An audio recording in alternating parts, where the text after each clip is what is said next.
Hey guys, I'm the Lady Friend One. I'm going to be showing you another cosplay tutorial. Today I'm going to show you how I created like a reusable eye patch for Carl Grimes from The Walking Dead rather than just using gauze and having to throw stuff away every time. This one's more long term. So let's go ahead and jump right into it.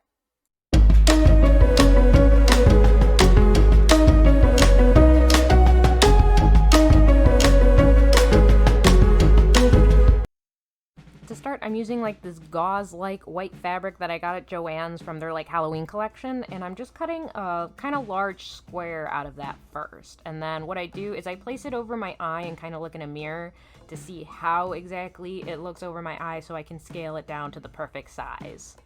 Then I used a measuring tape to measure around my head so I can measure out how long of fabric I would need to wrap around my head and hold that square into place for the eye patch, and I'm cutting that out.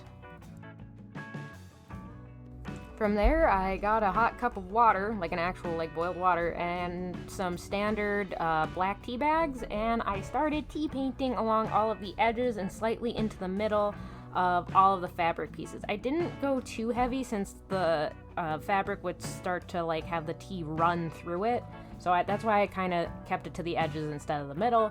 But that's pretty much how I made it, and then from there all I have to do is put the square eye patch over one eye and then tie the other long piece over to secure it all in place to create Carl's eye patch from The Walking Dead.